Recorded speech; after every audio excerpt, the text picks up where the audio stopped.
Before we get started today, I want to take a quick moment to remind everyone what the Kratom Gals, what are we all about? From day one, and mind you, day one, we're talking this live stream series started in December of 2023. From day one, this platform has existed to give just everyday Kratom consumers a place to come together, share their experiences, ask questions, learn from one another, and have open conversations about the issues affecting this community. Now, we all believe that education matters. We believe honest discussion matters, and we believe people should be able to have conversations even when different opinions and perspectives are involved. What we do here has always come from a genuine desire to help protect access to Kratom, as well as support consumers and encourage more people to stay informed and engaged, and especially to use their voice to advocate for this plant. We know there's so much division and a lot of very strong opinions in this space right now, but our focus is remaining the same as it always been. We're about education, advocacy, community, and making sure consumers have a voice. And we appreciate every single person who continues to support what we do here each week. So, hey, everybody, we're so glad you're here. I'm Madalyn. Welcome to the Kratom Gals. If you're not familiar with us, this is a weekly roundtable discussion where just everyday Kratom consumers like me and the others that are here each week, we come together to talk openly about all these different things happening: advocacy, legislation, the crazy media coverage, and all the misinformation and propaganda that goes with that, plus our own personal experiences and the issues affecting our community right now. Today, we're going to be reacting to the latest Kratom news stories that are making headlines around the country. There's some viral videos that are out making the rounds, and so much more. We got a lot to look at. So a very quick note before we dive in: this live stream is for educational purposes only. We're not medical professionals, and nothing shared here should be taken as medical advice. We're here sharing our personal experiences and advocating for responsible legal access to Kratom. And as always, do your own research, and please understand the difference between natural leaf Kratom, Kratom extracts, and 7-OH. They're not all the same. We talk about that a lot here. They're not the same. Always do your own research. All right, let's bring up the gals. Before I get into, some news stories that have come out this week, I'm going to play a video. I actually made it this morning while I was out walking my dog. I haven't posted on social media yet, so you all here are the first to see it. But it's just that reminder when you're in the moment, like, oh my God, Kratom is so amazing. I had that moment this morning, so let me play this video for y'all. I'm out walking my dog, and I just did something I can only do because of Kratom, because of my natural Kratom. I just now bent down and tied my shoe. For a lot of people, that's so not a big deal, but when you suffer from debilitating chronic pain in your lower back, I have degenerative disc disease. I've been living with it for about 20 years. I normally can't bend down and tie my shoe. Before Kratom, the only way I could tie my shoes, I'd have to be sitting, and bending over to do it in a sitting position was still pretty excruciating, but I would just make it work. I literally just now, while walking her, I literally bent all the way down. I knelt down because I could. Knelt down, hunched over, tying my shoe. It's pretty amazing, and it's only because of Kratom. That's why I come on here and I educate, because I couldn't do these things when I was in pain management. Just trying to make sure people are aware. Kratom's not for everyone. I'm not telling people to go use it. I'm just sharing my personal experience. So I just wanted to point that out, because I literally just did it. My back doesn't hurt, and I'm just so wowed. Nice. It's such a nice feeling when That you're is like, awesome. I can't believe I just did that. Mm-hmm. And being able, and I start, after I made that video, I'm like, how did I used to tie my shoes? Because I started thinking, I don't really think I could sit. Like, I know I think I had to sit down. I always had to sit down. I think I had to sit down and kind of put my foot up or my leg up or something. I remember it was so hard. It was like, why do we have to live like this? That had tears, because I could hear it in your voice, like the accomplishment, just that like I'm over here dabbing my eyes, but I know, like, I had tears multiple times this past weekend because, like, many times my friends were like, "Are you okay?" And I'm like, "I'm okay. Like, I'm okay." And I'm like, "I'm all right." You know, like, yeah, I had to dose quite a few times more. I probably dose like 5 times a day versus my 2 or 3, but still, that's not much for me, where I used to be dosing 6 or 7 times a day just to manage my pain. And now I'm at a good level, but that's awesome. That's awesome. That is it's such a good feeling. So I'm so glad that, like, what a rush. Like literally most people wouldn't understand, but like tying your shoe, it's literally the little things that honestly matter with us. You know, it's like getting to do something so minute, like showering without being exhausted, or, you know, getting through like cleaning your house or tying a shoe. It's like the little things people take for granted. We relish on those, and we hold on to those like extremely, you know,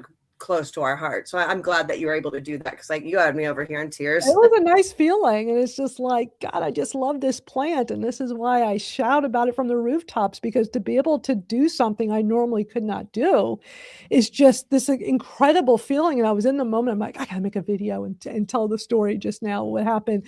All right, I'm gonna start off with, let's go watch some of the news stories that have been out in this past week. So the first one, y'all may have already heard about this. The New York Times did an article and a video. I got the video we're going to watch. And on just on their YouTube channel, I mean, mind you, they got all their socials, you know, and their paper, but just on their YouTube with 5 million subscribers, this video came out a few days ago and it's already at 109,000 views. So that's the video we're going to watch now. So let's watch this and then we'll talk about it. The producer of this gas station drug called Kratom is a key player in a sophisticated and sprawling influence campaign targeting the Trump administration. Kratom is a natural substance that comes from this leaf. It's legal in most states and available in drinks like this one made by a company called Botanic Tonics. It's marketed as a natural supplement that can boost mood, energy, and focus. And it's sold more than 130 million servings since 2020. But public health experts say that Kratom can be addictive, and the company is seeing their sales eroded by a synthetic and more potent strain of the drug called 7-OH. The owner of Botanic Tonics is a guy by the name of J.W. Ross. Problem is that everyone's just saying Kratom. They're not saying leaf Kratom versus Kratom extract, so that's the piece we're focused on clearing up. After the 2024 election, he launched an influence campaign to try to court Trump officials to shift scrutiny from natural kratom and toward its rival. Campaign finance filings show that Ross and his company had donated more than $1.1 million to political committees associated with RFK Jr. And he's found an ally in Homeland Security Secretary Markwayne Mullin.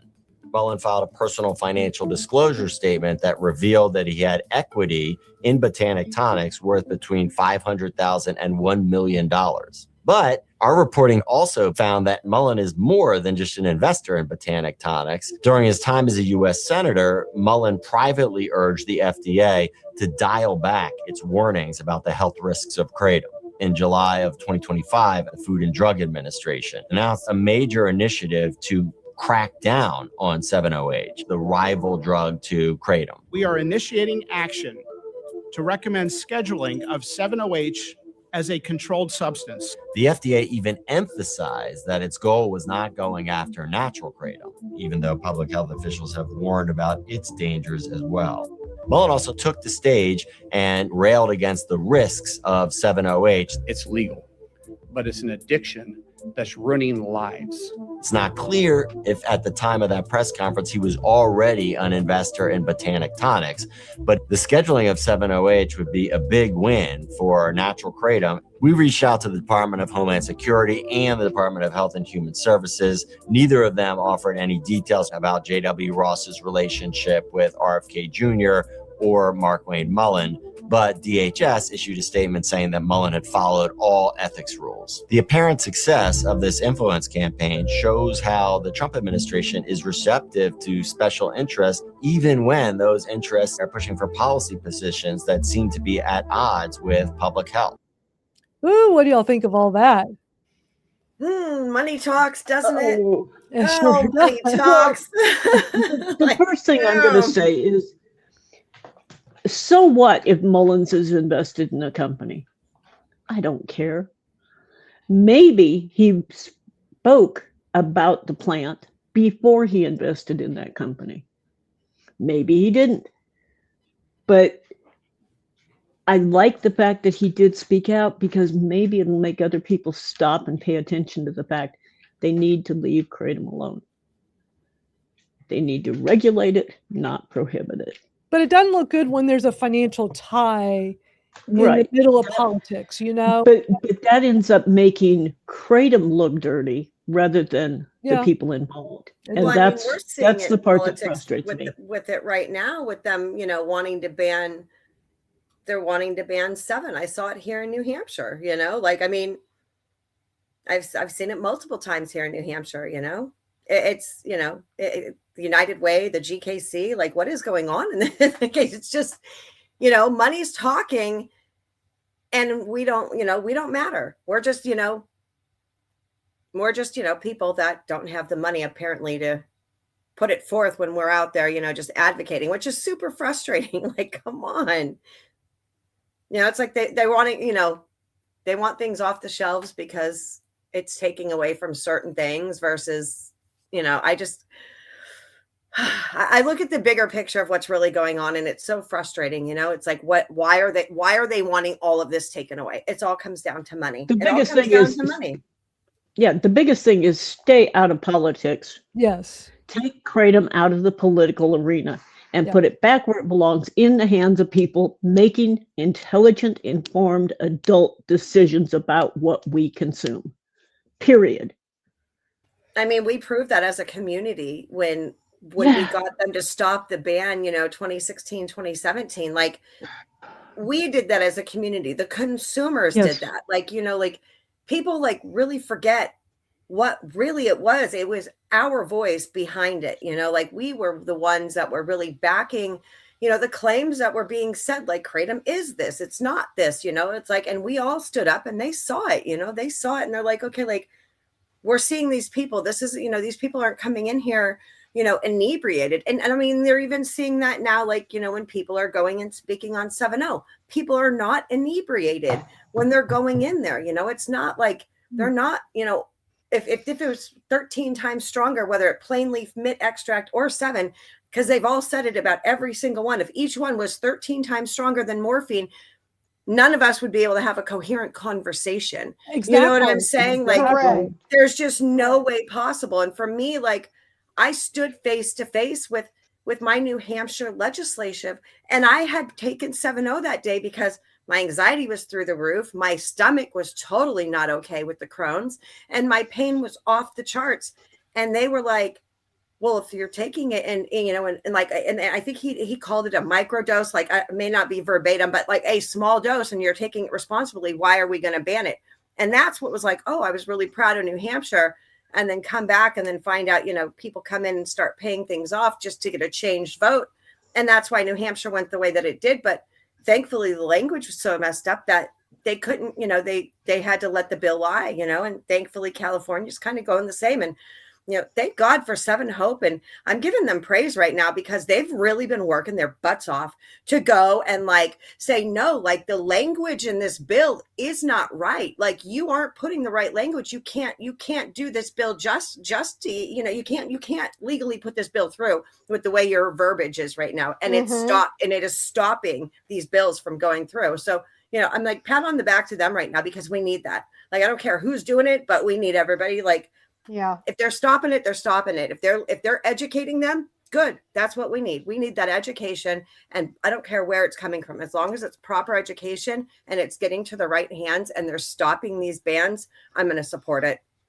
Well, you know, the narrative is, and I don't consider it to be the demon opioid that is being, you know, the thing is it doesn't matter if it's a traditional opioid or if it's an opioid because it touches the receptors. Kratom also does that, just lighter. So 7-0 would be, you know, pain only. It doesn't have all the other alkaloids and all that. This is my experience in low, for me, only me. I'm not telling anybody to take it or anything like that because I don't know your history. So in small therapeutic doses for analgesic relief, it's been very safe and effective for me. And I wouldn't be sitting, when I first started, you guys, I could only put in 1 hour sitting here. I couldn't do it. Back when I was guest with you, back with Mike Overstreet's show, I was still on the day bed. I couldn't get up. This was only a couple years ago. I remember. This is difficult for me. I looked like a slob every time just trying to attend because I just couldn't. It was very difficult for me. So if somebody takes it, you have to be careful and you have to respect it like you would.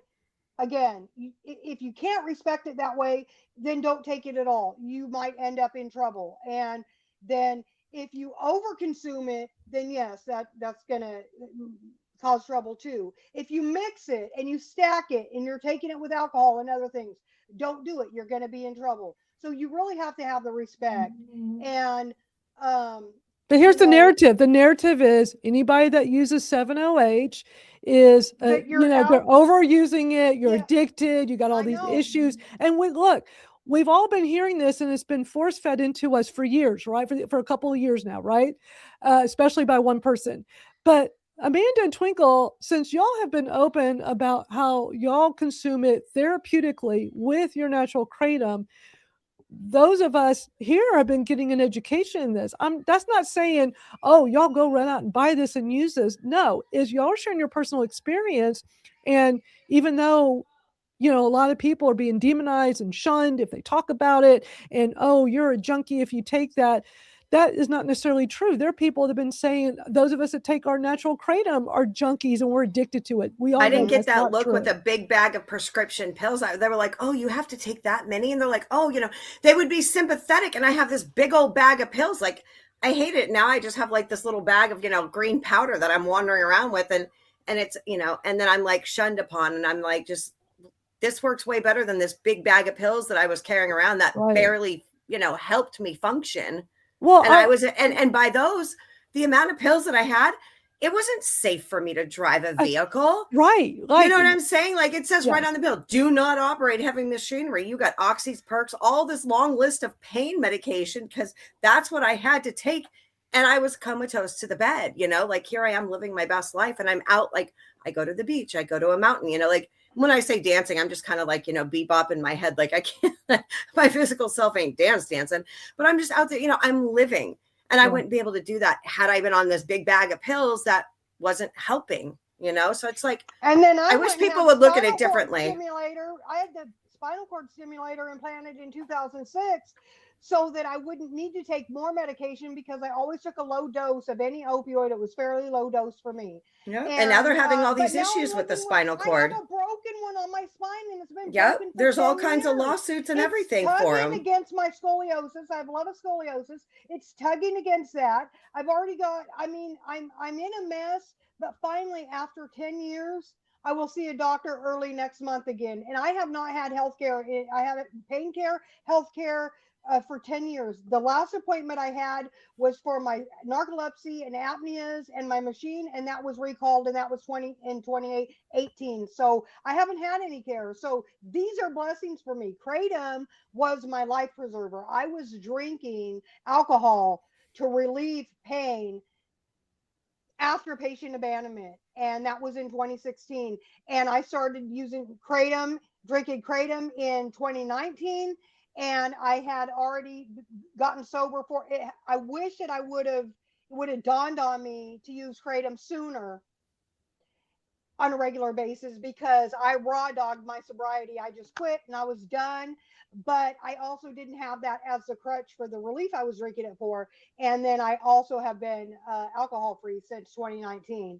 And then because of the relief and the less stress and all that, I quit smoking too, because I haven't even, I've going on 5 years. It's only been a little over 4 years, a few months over 4 years, but did that too. So I'm, doing the best that I can for myself with my issues, and they are vast. And I wish I would have found kratom before.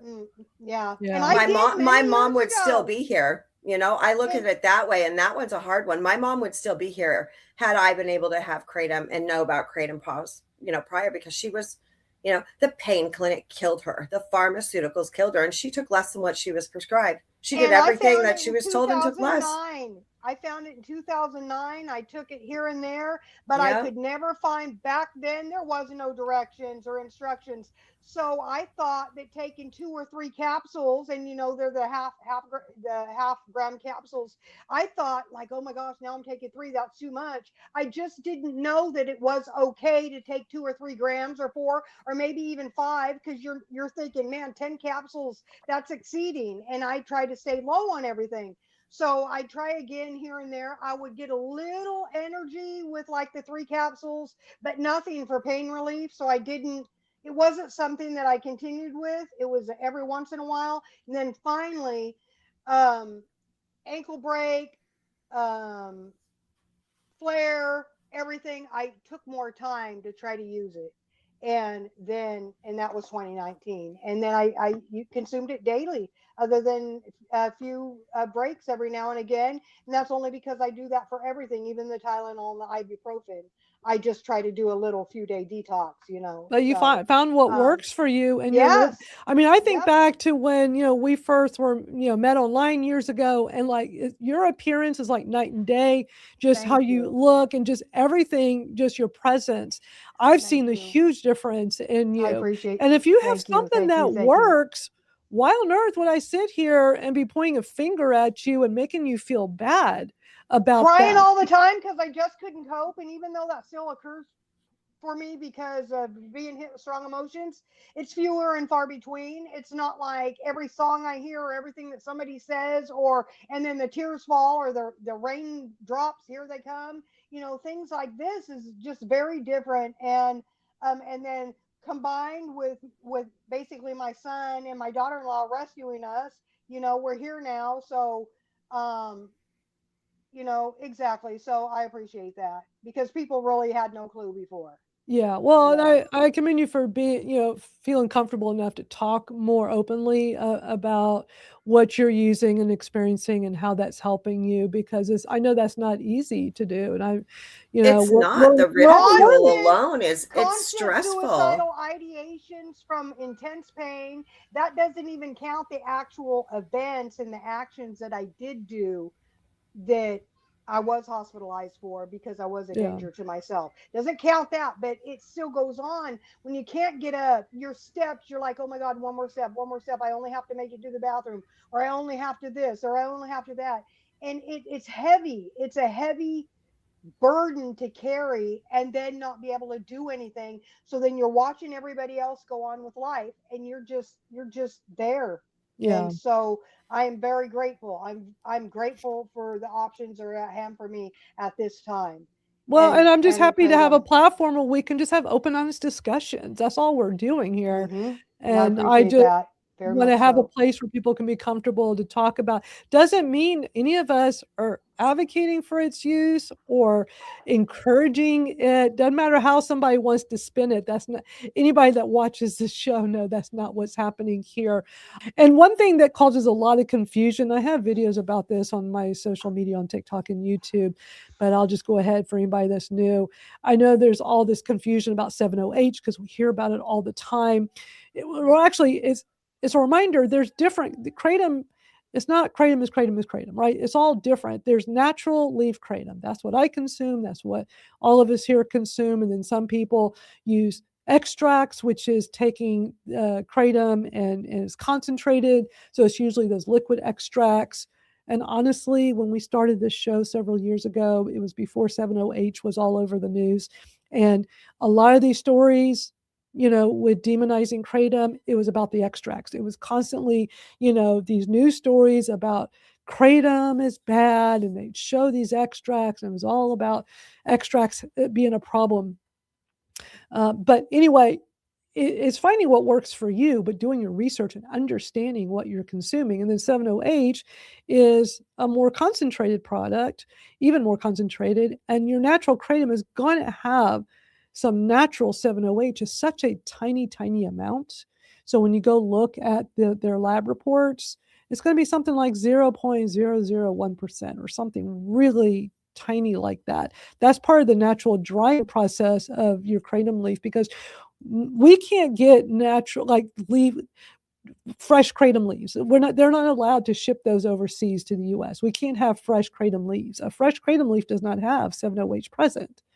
That all happens, when you consume kratom, and mitragynine converts into 7-OH. There's all that science behind that, all that happens in your liver. But the plant itself doesn't have it, but it's got to dry before it can be processed and sent to the US. So in the drying process, it naturally occurring this small amount of 7-OH, so they call it a metabolite. It's just important to do your research and understand all this stuff so that you understand exactly what these products are.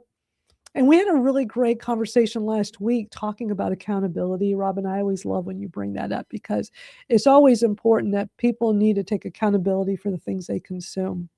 And we're all just consuming kratom. Some of y'all are consuming other things in addition to that, but it's all being done with the knowledge and not overusing any of these products. And we know a lot of people abuse products that they consume. We had people that abuse Coke and Diet Coke. Come on. Yep. So accountability has to be the start of anything you're consuming. I don't care if you're drinking. I don't care if you're using opioid pills. I don't care if you're consuming kratom. Be an adult. Be responsible for yourself. Be accountable.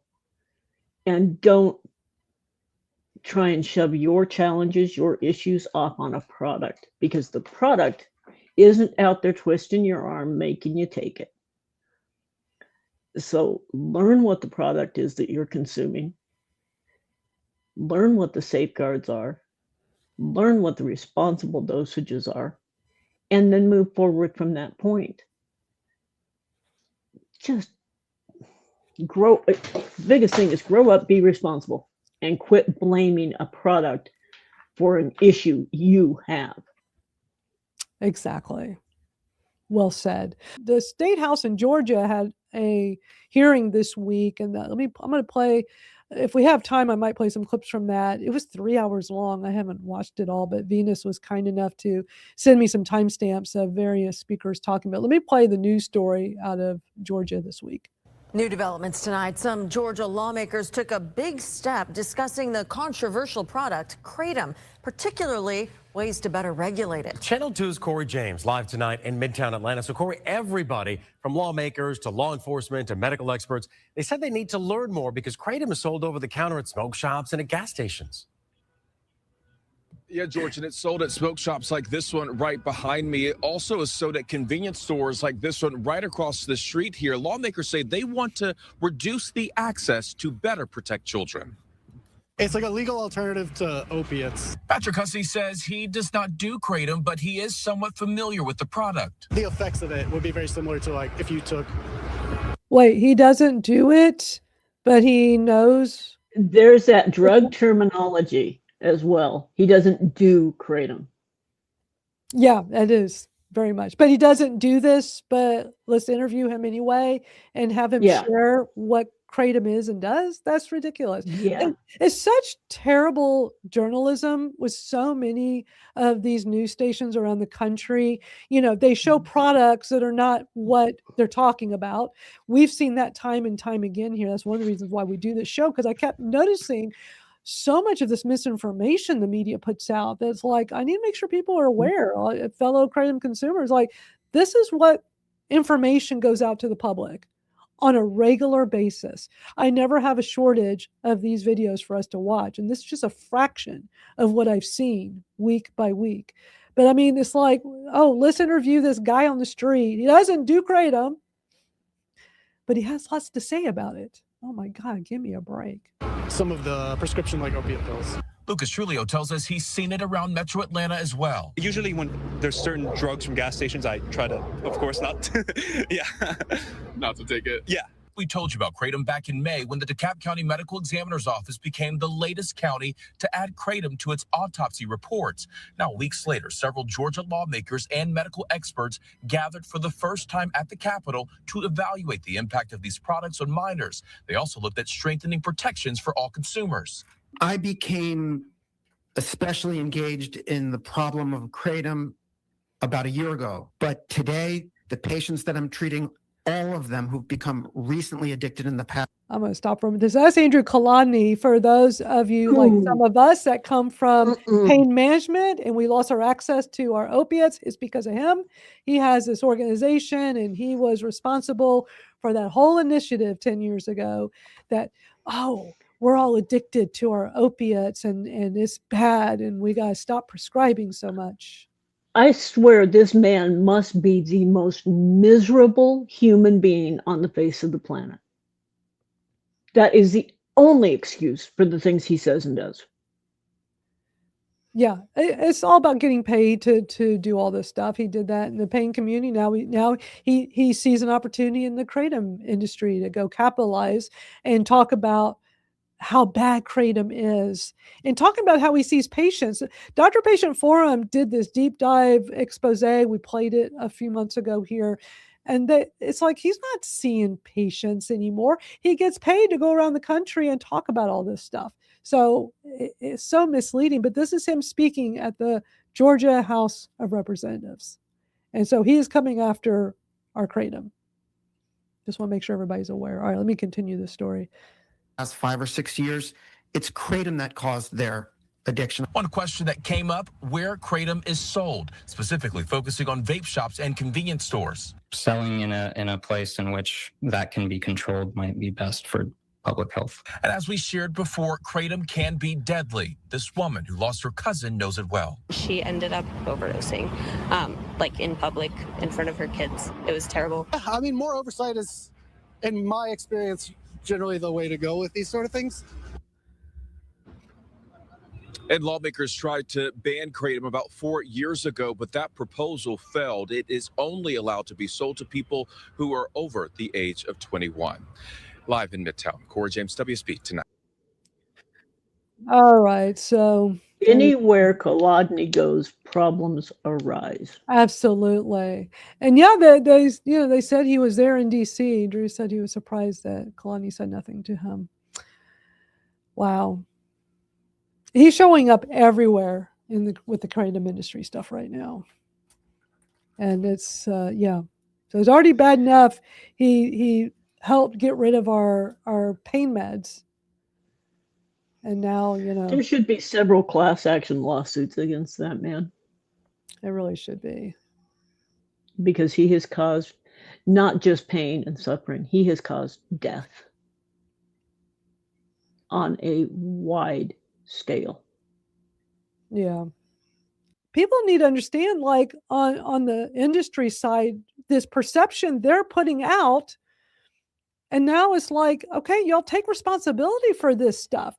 Don't blame the person who has access legally to 7-OH and is using it therapeutically and getting shunned and demonized when that person didn't have anything to do with that product being on the market and they're not even abusing it. And for the person who's abusing it, that should not have been available to them to abuse in the first place, and they should have been educated. But it's like there's so many facets to this. We're going to have these open discussions. We always have and we always will. There's so many sides to look at this, but it comes back to accountability and responsibility. Why are people in government and industry side not taking responsibility for this? Why are the lobbying groups, why do they allow this to go on for so long? Now, all of a sudden, they're trying to educate and trying to make sure people are aware. What's taken so long? We've been talking about 7-OH. I'm seeing videos pop up in my feed that I made 2 years ago and longer talking about what is 7-OH versus what is natural kratom. I've been educating and talking about this for quite a while now. It's like, it always felt like it was out into the void. And now look at where everything is at. They want to take all kratom away. It just so much has gotten out of control. And who's always left on the other end of this? Us, especially those of us. The people in pain. The consumer. Always in pain. Thrown away. Always the ones in pain. Away. Yeah. Always us. The consumer is always the one left to suffer. Yeah. And we're tired of it. So there you have it. We've had quite a lively We show are. We're tired of for the last Yeah. over Like 3 we fight it. We hours. fight enough for a normal life. Like let us be. Yeah. Like we already fight our pain daily. Stop fighting us more. Exactly. Well, we saw lots today. We saw a variety of things. Always a great show. Always fun hanging out with everybody. Such a lively live chat discussion today. Great interaction. And The we got- chats just keep getting was better, wonderful. like every week. Like it's just so many people are really just starting to, you know, join in and engage and really start to just pay attention, you know, and I love that everybody's, you know, waking up to what's really going on in the world around them as a whole. Thank you for watching to the end. YouTube thinks you're going to like this video that's right over here. So be sure to go tap on that. But before you go, hit the like and subscribe. I appreciate you. I appreciate you watching. And then go over here. I think you're going to like it.